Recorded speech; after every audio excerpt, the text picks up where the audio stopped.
नमस्ते विद्यार्थी मित्रों। कक्षा 9वीं में हिंदी में व्याकरण की बात करेंगे आज। श्रुति सम भिन्नार्थक शब्द। दोस्तों, ये जो है हमारा व्याकरण का चैप्टर है शब्द विचार, उसका ये पॉइंट है। इसमें 3 टॉपिक है। एक तो श्रुति सम भिन्नार्थक शब्द, दूसरा पर्यायवाची शब्द और तीसरा है विलोम शब्द।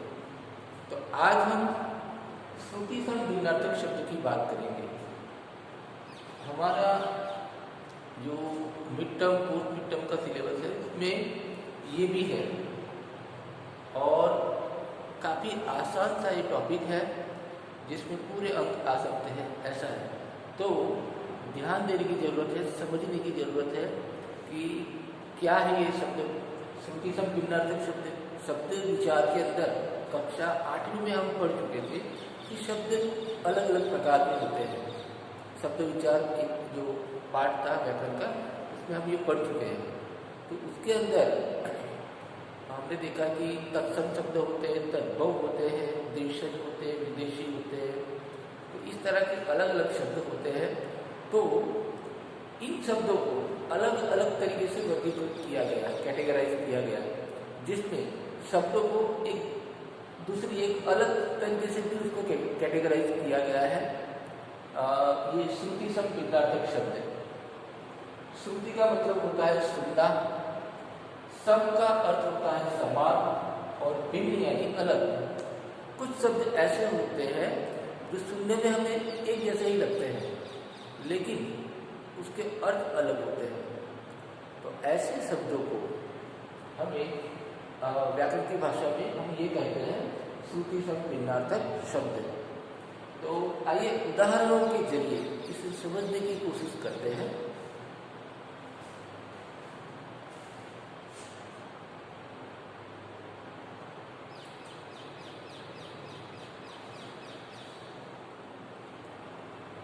पहले इसकी व्याख्या देखिए हम कि वे शब्द जो सुनने तथा लिखने में लगभग समान लगते हैं किंतु उनके अर्थ बहुत भिन्न होते हैं, वे श्रुति सम भिन्नार्थक शब्द कहलाते हैं।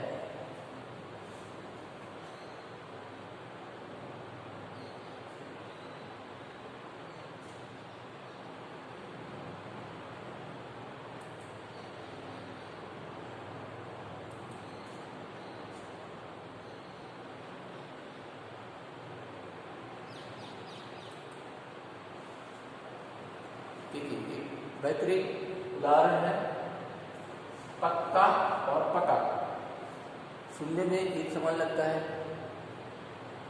किसी पेड़ पौधे का पत्ता उसे पत्ता बोलते हैं कुछ सूत्रों में है, और किसी का रहने का स्थान होता है उसे पता हम कहते हैं।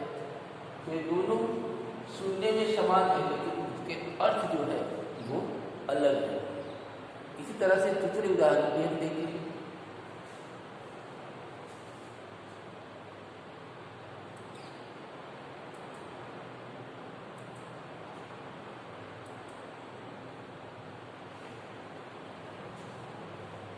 देखिए शब्द और अर्थ दोनों को देखेंगे कि उतर, तो ऊंचे स्थान से नीचे जाना तो उसको उतर कहते हैं।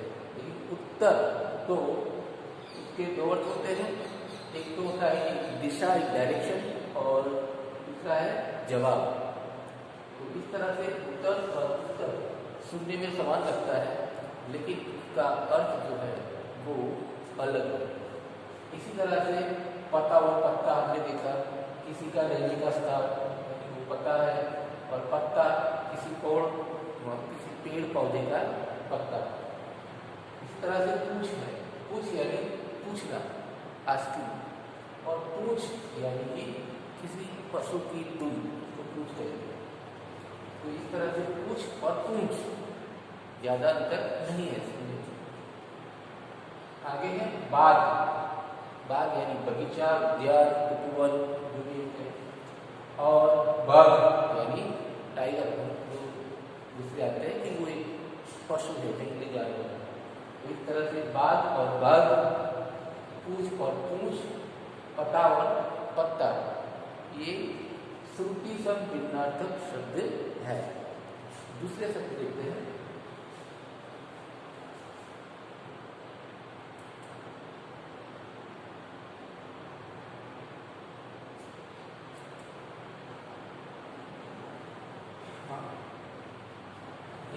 समान, समान, समान यानी बराबर, इक्वल, और सामान्य यानी सामग्री या पदार्थ। इस तरह से पवन यानी वायु और पावन यानी पवित्र। इस तरह से हंस, हंस अनुनासिक हंस यानी हंसना, और हंस, हंस यहाँ अनुस्वार है तो किस तरह से बोलेंगे हंस, यहाँ हंस और ये हंस, हंस यानी हंसना और हंस यानी एक पक्षी। आगे है दिन, दिन सुनने में एक ही लगता है लेकिन ये छोटी और बड़ी का अंतर है इसमें, इससे इसका अर्थ बदल जाता है। दिन छोटी में दिवस और बड़ी जो आएगी दिन में वो है गरीब। ये कई बार गलती करते हैं बच्चे लिखने में, क्योंकि जब ये डिक्टेशन होता है तो बच्चों को सुनाई देता है सिर, तो उसके लिए हमें समझना पड़ता है कि हमें क्या लिखना है। दीन अगर बोलते हैं, दीन जो ज़्यादा जोर देकर के बोला जाता है तो वो गरीब के लिए लिखता है। बड़ी और दिन ऐसा बोला जाए तो छोटी ही है तो दिन यानी दिवस। इस प्रकार श्रुति श्रम भिन्नार्थक शब्द के ये उदाहरण है। आगे देखते हैं।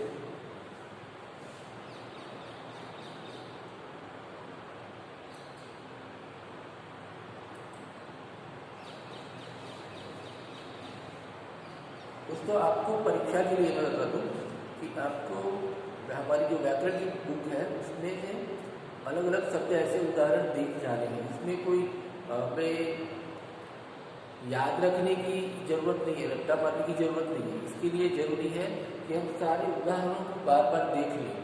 सारे उदाहरण को एक बार देख लिया हमने तो फिर हम आसानी से फिर वो परीक्षा में पूछा गया तो हम वो बता सकते हैं कि परीक्षा में इस तरह से पूछा गया कि ये दो शब्द है, क्या अंतर है उसमें, तो हम बता सकते हैं कि अंदर यानी भीतर, अंतर यानी भेद, भिन्नता। अंदर और अंतर सुनने में एक जैसा लगता है। आदि और आदि, आदि यानी आरंभ और आदि यानी अभ्यस्त। आंधी, आंधी यानी तेज हवा, और आधी यानी आधा हिस्सा। हाँ, और है, और यानी तरफ, इस तरफ इस तरफ, और यानी तथा, अन्य, दूसरा। ये रहे भिन्नार्थक शब्द के उदाहरण।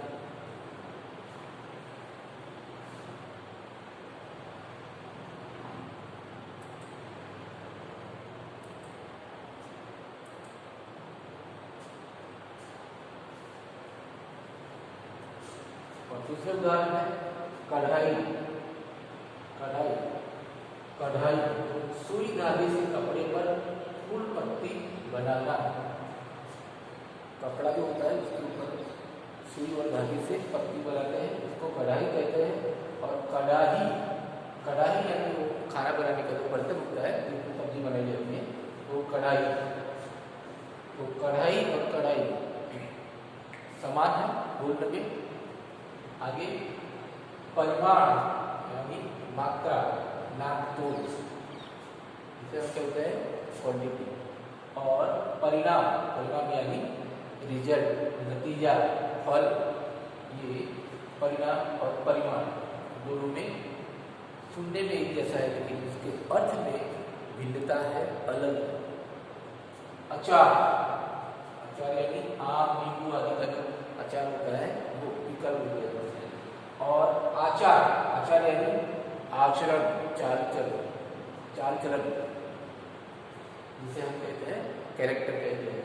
तो ये आचार, आचार, परिणाम और परिमाण, कढ़ाई और कढ़ाई, ये श्रुति सम भिन्नार्थक शब्द है।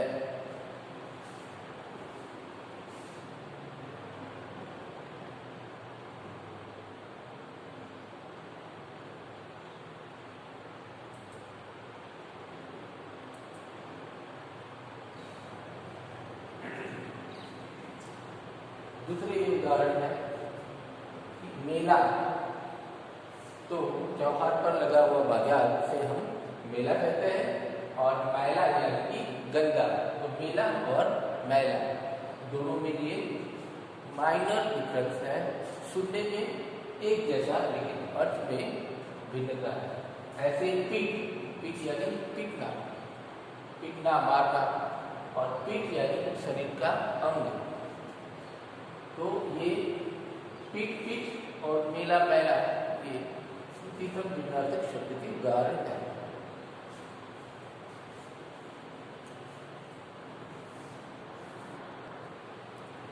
तो आइए इसी तरह से दूसरे शब्दों को भी हम देखते हैं थोड़े बड़े।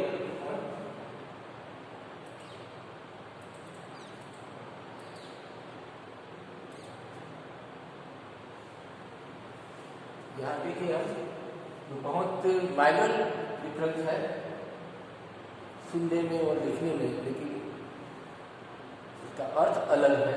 तो ऐसे उदाहरण देखेंगे, अलग और अनिल, सिर्फ एक मात्रा का फर्क है इसमें।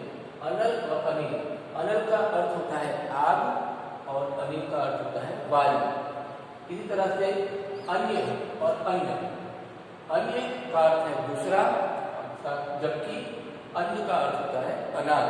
तो अन्य अन्य ये अंतर है।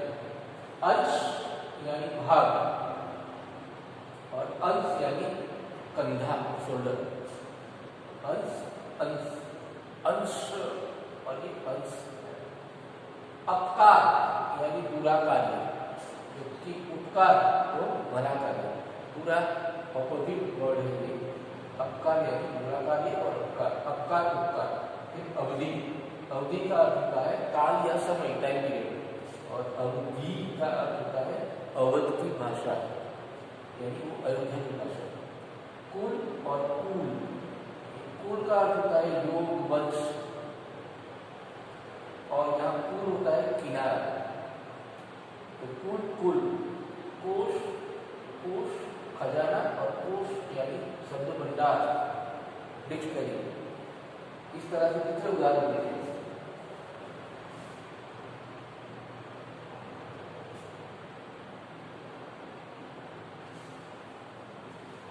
ग्रह यानी प्लैनेट, जैसे मंगल है, शुक्र है, ये सब ग्रह है।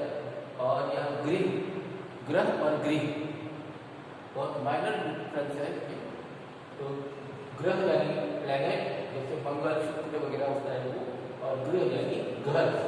उपयुक्त यानी उचित, एप्रोप्रिएट, और उपयुक्त यानी ऊपर लिखा गया। उपयुक्त उपयुक्त। सूर, सूर अगर कोई अंधा होता है तो उसे सूरदास कहते हैं।